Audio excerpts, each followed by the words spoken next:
नमस्कार। Vision IAS के news today के इस अंक में आप सभी का स्वागत है। इस अंक में हम आपके लिए लेकर आए हैं यूपीएससी परीक्षा की दृष्टि से महत्वपूर्ण कुछ अहम खबरें। इस अंक के साथ मैं हूं दिव्या तोमर। आइए सबसे पहले बात करते हैं इस अंक की खास खबरों के बारे में। हरियाणा मंत्रिमंडल ने धर्मांतरण रोधी विधेयक को मंजूरी दी। बच्चों की ऑनलाइन खतरों से सुरक्षा पर एक अध्ययन के निष्कर्ष जारी किए गए। नई सीमावर्ती क्षेत्र विकास योजना आदर्श गांव बनाने पर विशेष ध्यान केंद्रित करेगी। धूल भरी आंधी के कारण मुंबई में प्रदूषण बढ़ा। तमिलनाडु विधानसभा ने राष्ट्रीय पात्रता सह प्रवेश परीक्षा नीट के विरुद्ध विधेयक को फिर से पारित किया। प्रधानमंत्री किसान संपदा योजना का विस्तार और प्रधानमंत्री ग्रामीण सड़क योजना में बदलाव किया गया। और आइए अब इस अंक की खबरों पर विस्तार से चर्चा करते हैं। हरियाणा मंत्रिमंडल ने धर्मांतरण रोधी विधेयक को मंजूरी प्रदान की है। प्रारूप हरियाणा गैर कानूनी धर्मांतरण रोकथाम 2022 का उद्देश्य गैर कानूनी तरीके से किसी व्यक्ति के धर्म परिवर्तन को रोकना है। इसमें बहकाकर, जबरन, अनुचित रूप से प्रभावित कर, दबाव डालकर, प्रलोभन देकर या किसी कपटपूर्ण तरीके से या विवाह करके या विवाह के लिए किए गए धर्मांतरण को रोकने के प्रावधान किए गए हैं। इस विधेयक की मुख्य विशेषताओं के तहत है कि स्वयं को निर्दोष सिद्ध करने की जिम्मेदारी आरोपी पर होगी। ये धर्म को छिपाकर किए गए विवाहों को अमान्य घोषित करता है। और आइए अब आपको बताते हैं कि विधेयक की आवश्यकता क्यों है। आपको बता दें कि कुछ ऐसे मामले सामने आए हैं जहां सीधे साधे लोगों को प्रलोभन देकर या उन पर अनुचित प्रभाव डालकर उनका धर्मांतरण किया गया है। कई ऐसे मामले भी हैं जहां अपना वास्तविक धर्म न बताकर या उसे छिपाकर विवाह किया गया हो और विवाह के बाद अपने जीवन साथी को धर्म बदलने के लिए विवश किया जाता है। इस तरह की घटनाएं धर्मांतरित व्यक्तियों की धर्म की स्वतंत्रता के अधिकार का उल्लंघन करती हैं। इसके साथ ही ये हमारे समाज की पंथ निरपेक्ष संरचना के विरुद्ध भी है। धर्मांतरण पर रोकथाम के लिए कोई केंद्रीय कानून नहीं है। कानून व्यवस्था राज्य सूची का विषय है, इसलिए कर्नाटक, मध्य प्रदेश और गुजरात सहित कई राज्यों में इस विषय पर कानून बनाए गए हैं। रेवरेंड स्टेनिस्लॉस बनाम मध्य प्रदेश राज्य 1977 के मामले में उच्चतम न्यायालय ने मध्य प्रदेश और ओडिशा के धर्मांतरण रोधी कानूनों को यथावत रखा था। न्यायालय ने ये स्पष्ट किया था कि अनुच्छेद 25 में धर्मांतरण का अधिकार शामिल नहीं है। और आइए अब बात करते हैं डिजिटल जगत की। बच्चों की ऑनलाइन खतरों से सुरक्षा पर एक अध्ययन के निष्कर्ष जारी किए गए हैं। हाल ही में चाइल्ड राइट्स एंड यू नामक एक गैर लाभकारी संगठन ने online safety and internet addiction पर एक अध्ययन किया है। इसमें रेखांकित किया गया है कि बड़ी संख्या में 13 से 18 वर्ष के आयु वर्ग के किशोरों की इंटरनेट के प्रति लत देखी गई है। अध्ययन के मुख्य निष्कर्षों की बात करें तो जिन लोगों पर अध्ययन किया गया था उनमें से 48% ने इंटरनेट के प्रति किसी न किसी स्तर की लत होना स्वीकार किया है। इन लोगों में से लगभग 10% ने बताया कि वे साइबर बुलिंग से पीड़ित हुए हैं। शिक्षा और अन्य संचार उद्देश्यों के लिए इंटरनेट पर अधिक समय बिताने वाले बच्चे कई प्रकार के जोखिमों के प्रति अधिक सुभेद्य हो जाते हैं। इन जोखिमों में विशेष रूप से ऑनलाइन लैंगिक शोषण, ऑनलाइन उत्पीड़न और साइबर शोषण तथा निजता से जुड़े कई अन्य खतरे शामिल हैं। अध्ययन में की गई सिफारिशों की बात करें तो इंटरनेट के इस्तेमाल के दौरान बच्चों को सुरक्षित रखने के लिए उन्हें जागरूक और उनकी क्षमता का निर्माण किया जाना चाहिए। इंटरनेट सुरक्षा नियमों को पाठ्यक्रम से जोड़ा जाना चाहिए। इसमें बच्चों के माता पिता और उनकी देखभाल करने वालों की सक्रिय भागीदारी होनी चाहिए। पुलिसिंग के बिना प्रभावी निगरानी होनी चाहिए। मौजूदा साइबर कानूनों की समीक्षा की जानी चाहिए। साथ ही उन्हें बाल केंद्रित बनाने के लिए उनमें संशोधन भी किया जाना चाहिए। इसके अलावा बच्चों की निजता और उनकी डिजिटल गतिविधियों की रक्षा की जानी चाहिए। इससे पहले विश्व स्वास्थ्य संगठन ने डिजिटल और वीडियो गेमिंग की लत को मानसिक स्वास्थ्य विकार के रूप में वर्गीकृत किया था। इस खबर से जुड़े अन्य तथ्यों की बात करें तो पिछले वर्ष शिक्षा मंत्रालय ने ऑनलाइन गेमिंग पर माता पिता और शिक्षकों के लिए परामर्शिका जारी की थी। इसमें कई सुझाव दिए गए थे, जैसे कि डिवाइस पर या ऐप या ब्राउजर पर माता पिता के नियंत्रण और सुरक्षा सुविधाओं को सक्रिय करें। इससे अवांछनीय कंटेंट तक बच्चों की पहुंच प्रतिबंधित हो जाएगी। घर पर एक इंटरनेट गेटवे स्थापित करें। उसमें बच्चों द्वारा उपयोग किए जा सकने वाले कंटेंट पर नियंत्रण और उनकी निगरानी करने की सुविधा होनी चाहिए। शिक्षकों को ये सुनिश्चित करना चाहिए कि बच्चों को समय समय पर इंटरनेट के फायदे और नुकसान के बारे में जागरूक किया जाए और उन्हें संवेदनशील बनाया जाए। नई सीमावर्ती क्षेत्र विकास योजना आदर्श गांव बनाने पर विशेष ध्यान केंद्रित करेगी। हालिया बजट में केंद्र सरकार ने मुख्य रूप से चीन सीमा पर स्थित सुदूर गांवों के लिए जीवंत ग्राम कार्यक्रम की घोषणा की है। वाइब्रेंट विलेज प्रोग्राम इन सीमावर्ती गांवों में सामाजिक और वित्तीय अवसंरचना में सुधार पर केंद्रित है। इस योजना का संचालन गृह मंत्रालय कर रहा है। ये योजना चीन द्वारा भारत और भूटान की सीमाओं पर आदर्श गांवों की स्थापना के विरुद्ध प्रतिक्रिया में शुरू की गई है। ये योजना कई दोहरे उद्देश्यों की प्राप्ति में सहायक है। इसमें सीमा पर बुनियादी ढांचे को मजबूत किया जा सकेगा और ये योजना ये भी सुनिश्चित करेगी कि इन सीमावर्ती गांवों के निवासी आर्थिक अवसरों की तलाश में कहीं और पलायन न करें। इस योजना में कई गतिविधियां शामिल हैं, जैसे कि गांव में बुनियादी ढांचे, आवास एवं पर्यटन केंद्रों का निर्माण करना, सड़क संपर्क स्थापित करना, दूरदर्शन और शैक्षिक चैनलों के लिए डायरेक्ट टू होम सुविधा प्रदान करना। और आइए अब आपको बताते हैं कि आखिरकार योजना की आवश्यकता क्यों है। बहुत कम आबादी वाले इन सीमावर्ती गांवों में संपर्क सुविधाएं और बुनियादी ढांचा सीमित है। इस वजह से ये क्षेत्र अक्सर विकास का लाभ प्राप्त करने में पीछे छूट जाते हैं। इस योजना से पहाड़ों पर परिवहन और संपर्क की आधुनिक प्रणाली का निर्माण संभव हो सकेगा। इससे देश के सीमावर्ती गांवों को जीवंत बनाने में मदद मिलेगी। सीमावर्ती गांवों में सुधार के लिए सरकार ने कुछ अन्य उपाय भी सुझाए हैं, जैसे कि सीमावर्ती क्षेत्र विकास कार्यक्रम वर्ष 1986-87 में शुरू किया गया था। ये कार्यक्रम अंतर्राष्ट्रीय सीमाओं पर दूरस्थ और दुर्गम क्षेत्रों में रहने वाले लोगों की विकास संबंधी जरूरतों को पूरा करने पर केंद्रित है। केंद्रीय बजट 2022-23 ने वित्त वर्ष 2021-22 की तुलना में सीमा सड़क संगठन के लिए पूंजी परिव्यय में रिकॉर्ड 40% की वृद्धि की है।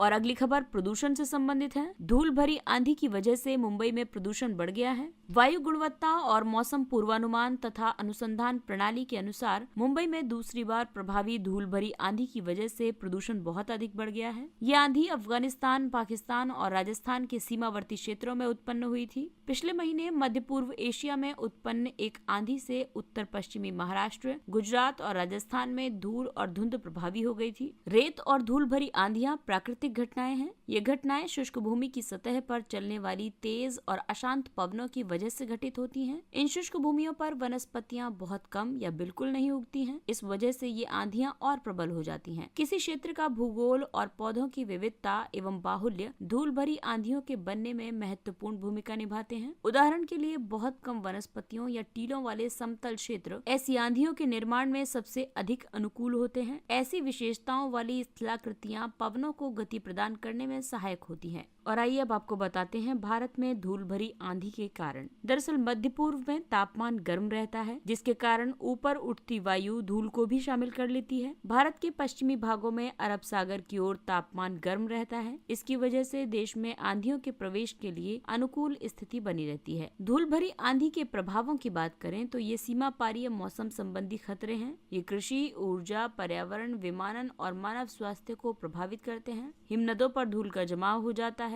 इससे एक ऊष्मीय प्रभाव उत्पन्न होता है। ये हिमनदों के पिघलने का कारण बनता है। धूल अंकुरों पर आवरण बनाकर फसल की पैदावार कम कर देती है। इससे पौधे के उत्तक आदि नष्ट हो जाते हैं। धूल के बड़े कण त्वचा और आंखों में जलन या संक्रमण पैदा कर सकते हैं। धूल के छोटे कण अस्थमा जैसे श्वसन संबंधी विकारों को बढ़ाते हैं। इसके अलावा धूल के जमाव वाले क्षेत्रों में पोषक तत्वों की मात्रा बढ़ जाती है। इससे वनस्पतियों को लाभ होता है। तमिलनाडु विधानसभा ने राष्ट्रीय पात्रता सह प्रवेश परीक्षा नीट के विरुद्ध विधेयक को फिर से पारित किया। तमिलनाडु विधानसभा ने नीट के विरुद्ध विधेयक को फिर से पारित कर दिया है। इस विधेयक को पहले राज्य के राज्यपाल ने सरकार को पुनर्विचार के लिए लौटा दिया था। इस विधेयक का उद्देश्य योग्यता परीक्षा में प्राप्त अंकों के आधार पर आयुर्विज्ञान और होम्योपैथी में स्नातक पाठ्यक्रमों में प्रवेश का प्रावधान करना है। ये विधेयक सरकारी स्कूलों के छात्रों के लिए चिकित्सा शिक्षा प्रवेश में 7.5% के क्षैतिज आरक्षण का उपबंध भी करता है। नीट के विरुद्ध राज्य की दलील ये है कि नीट समाज के समृद्ध और अधिक विशेषाधिकार प्राप्त वर्ग का पक्षधर है। ये वर्ग कक्षा 12 की पढ़ाई के अलावा विशेष कोचिंग का खर्च उठाने में सक्षम है। संपन्न वर्ग के छात्र चिकित्सा स्नातक कार्यक्रमों के बाद ग्रामीण क्षेत्रों में अपनी सेवाएं नहीं देते हैं। ये छात्र स्नातकोत्तर स्तर की अपनी पढ़ाई अधिकतर विदेशों में करते हैं। इससे राज्य में सेवारत चिकित्सकों की संख्या में कमी हो जाती है। नीट का पाठ्यक्रम राज्य की बोर्ड परीक्षाओं की तरह सभी संभव ज्ञान यानी ऑल पॉसिबल नॉलेज के परीक्षण के लिए खुला नहीं है। ये भौतिकी, रसायन विज्ञान और जीव विज्ञान जैसे विषयों के पक्ष में है। इससे पहले उच्चतम न्यायालय ने स्पष्ट किया था कि नीट चिकित्सा शिक्षा में सुधार के लिए शुरू की गई है। ये लोक स्वास्थ्य में सुधार से सहसंबंधित है। नीट को वर्ष 2013 में प्रस्तुत किया गया था। इसका उद्देश्य भारत में आयुर्विज्ञान और दंत चिकित्सा पाठ्यक्रमों में प्रवेश के लिए राष्ट्रीय स्तर की एकमात्र चिकित्सा प्रवेश परीक्षा का आयोजन करना है।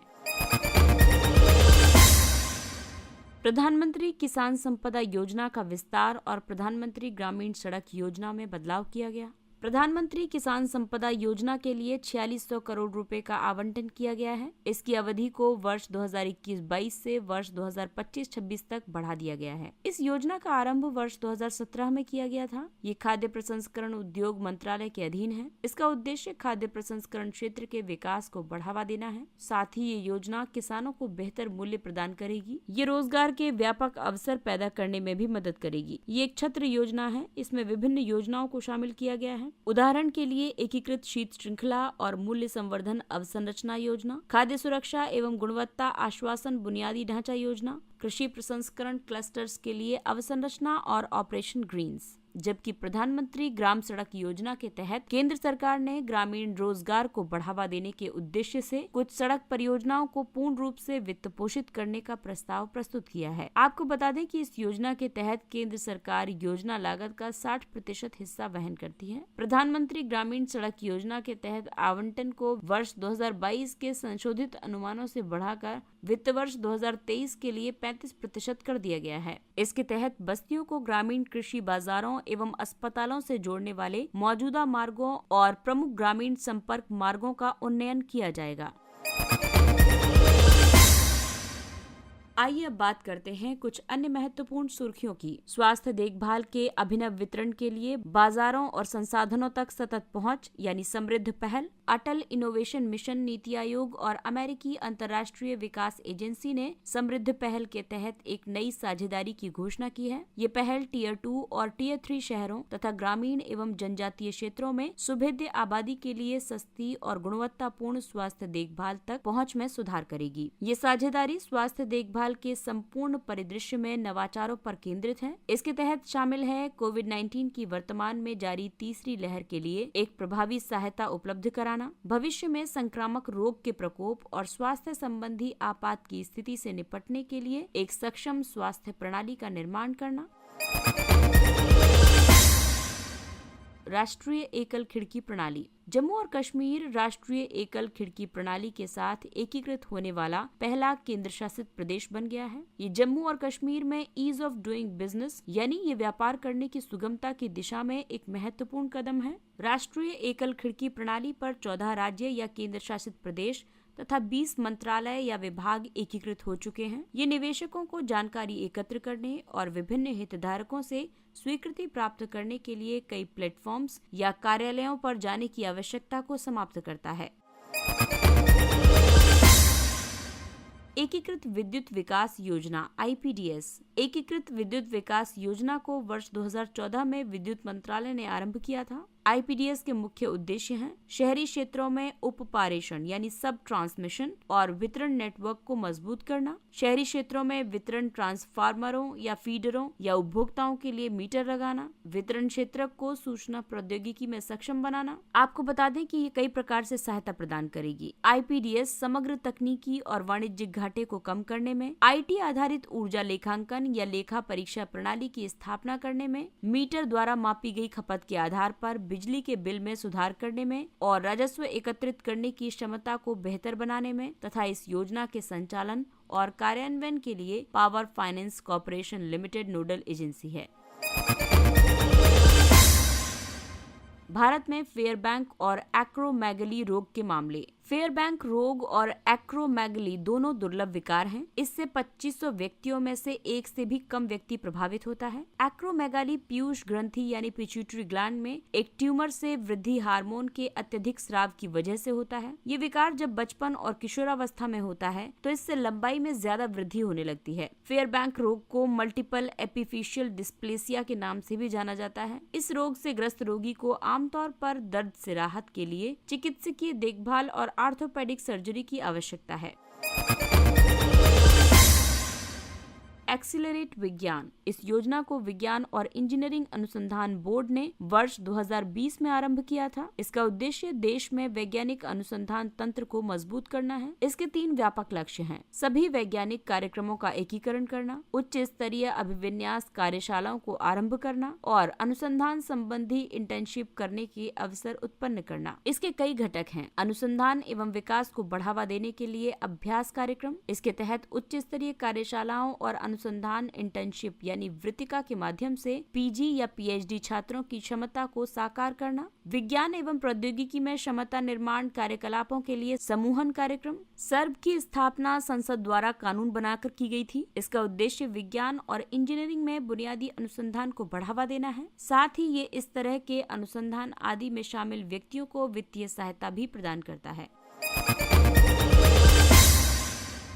नया HIV स्ट्रेन, नीदरलैंड में ह्यूमन इम्यूनोडेफिशिएंसी वायरस यानी HIV के एक नए और अत्यधिक घातक स्ट्रेन का पता चला है। आनुवांशिक अनुक्रम विश्लेषण के उपयोग से ये पता चला है कि इसकी उत्पत्ति 1990 के दशक में हुई थी। HIV एक वायरस है जो शरीर की प्रतिरक्षा प्रणाली पर हमला करता है। यदि HIV का इलाज नहीं किया जाता है तो ये एड्स यानी एक्वायर्ड इम्यूनोडेफिशिएंसी सिंड्रोम का कारण बन सकता है। वर्तमान में इसका कोई प्रभावी उपचार मौजूद नहीं है। फसी वृक्ष की लकड़ी, इस वर्ष भगवान जगन्नाथ के रथ यानी जगन्नाथ यात्रा के लिए फसी वृक्ष की लकड़ी को वन की भूमि की बजाय निजी भूमि से लिया गया है। फसी यानी एनोजिसस एक्यूमिनाटा वृक्ष की लकड़ी, ये शीर्ष की ओर संकीर्ण होता हुआ एक पर्णपाती वृक्ष है। इसे परिपक्व होने में 50 से 60 वर्ष का समय लगता है। ये Bharat, Bangladesh, Myanmar, Thailand, Cambodia, Laos और वियतनाम में पाया जाता है। भारत में ये वृक्ष ज्यादातर महानदी के बाढ़कृत जलोढ़ मैदानों में पाए जाते हैं। यहाँ 700 मीटर से कम ऊंचाई पर उष्णकटिबंधीय तराई क्षेत्र के खुले वन या अर्ध पर्णपाती वन पाए जाते हैं। ये मुख्य रूप से गहरी, ह्यूमस समृद्ध और दोमट मिट्टी में जलधाराओं या नदी के तटों के निकट पाया जाता है। हालांकि इससे जुड़ी कई चिंताएं भी मौजूद हैं, जैसे कि वनों की हानि के साथ साथ जलवायु परिवर्तन के कारण इनकी संख्या में कमी आ रही है। सफेद गाल वाले मकाक यानी व्हाइट चीक्ड मकाक, भारतीय प्राणी सर्वेक्षण के वैज्ञानिकों ने मध्य अरुणाचल प्रदेश में सफेद गाल वाले मकाक यानी मकाका ल्यूकोजेनिस की उपस्थिति दर्ज की है। इस प्रजाति को पहली बार वर्ष 2015 में चीन में देखा गया था। इससे पहले भारत में इसके अस्तित्व का पता नहीं था। इसकी विशेषता सफेद गाल, गर्दन पर लंबे और घने बाल तथा अन्य मकाक प्रजातियों की तुलना में लंबी पूंछ है। ये दक्षिण पूर्व एशिया में खोजा गया अंतिम स्तनपायी है। अरुणाचल मकाक और सफेद गाल वाले मकाक दोनों पूर्वी हिमालय में एक ही जैव विविधता हॉटस्पॉट में पाए जाते हैं। सफेद गाल वाले मकाक को अभी तक भारत के वन्यजीव संरक्षण अधिनियम 1972 में शामिल नहीं किया गया है, इसलिए इसका संरक्षण स्तर अभी तक निर्धारित नहीं है। इसके साथ ही ये अंक समाप्त होता है। अगले अंक में फिर मुलाकात होगी कुछ अन्य महत्वपूर्ण खबरों के साथ। तब तक अपना ख्याल रखिए, सुरक्षित दूरी बनाए रखिए, मास्क पहनिए और हाथ और चेहरा साफ रखिए, क्योंकि कोरोना अभी पूरी तरह से समाप्त नहीं हुआ है। इसलिए अपना और अपनों का विशेष ध्यान रखिए। इसी अपील के साथ विजन IAS की पूरी टीम आपसे इजाजत लेती है। नमस्कार।